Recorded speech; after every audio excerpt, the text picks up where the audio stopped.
Principles for managing family finance. Number 1, trust God to meet your needs. We need to understand something as Christians, that God is ultimately the provider. The husband is not a provider. The wife is not a provider. The husband, it's a channel that God uses to provide. The wife is a channel that God uses to provide. The channel is not the source. God is the source. God can provide through the husband, through the wife, and if both of them are not working, God can still provide for the family in his own way. Now, this is of critical importance to understand that you are not providers.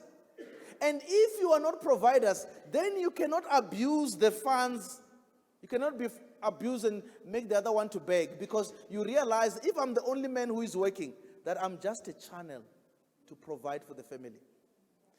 Even the job I have, it might be through the prayers of this woman. And God is just saying, to bless this woman, what must I do? Is there a channel that is open? And he uses that channel, which is the husband, to bless the family. The problem comes when you think you are the source and you start abusing. The other one must beg. You know, it goes back to the time of our fathers. Remember, during the time of our fathers, the pockets had the trousers had a little pocket here. And that little pocket, there was a problem with that little pocket, you know, because every time she came to ask for money, he used to turn around, because she never had to see what remains, you know, inside, because he was the one in charge, you know. So that thing, that's why the women, you know, went to Beijing to protest against it. That's why all the trousers no longer have it, because that thing was abusive. The very nature of that pocket was abusive, so that's why it was disallowed. But if you think you are the provider and abuse, you must understand this one thing. Marriage life is long, and God has got a sense of humor. You see, God can close this one, which the husband, and open this wife one recklessly, just open it wide, like, you know.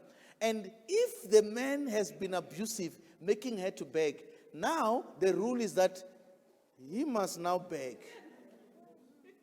Ask for money for petrol, I'm asking for this, right? Whereas when he was still in charge, you know, he says, here it is, my wife, there is a family money. What can we do with that? Like, how do we do it?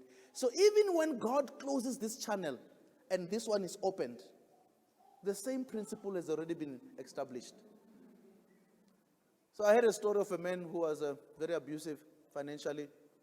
He never gave the wife money. She has to beg and struggle and whatever, until God closed his channel.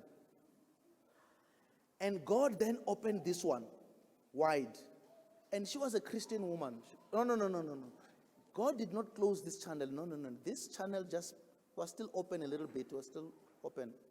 But God just did something. This was just wide. It was just big. It was just wide.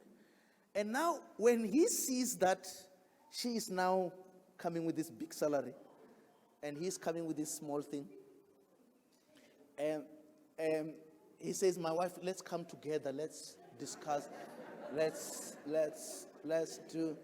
And she was a Christian woman. She was a God-loving woman. So she was not vindictive. She just said to the husband, my husband, it's okay. Take your envelope, put it on top of the fridge. The children will use it for pocket money. Come, let's use real money. Let's discuss real money here. You know, she was nice. She was nice. She was not vindictive. Number 2. That was Mashudu Ravhengani, proudly brought to you by Living Power Ministries. You can find us at livingpower.org.za or on WhatsApp at +27 78 215 5737. Living Power, empowering mankind to unleash its full potential.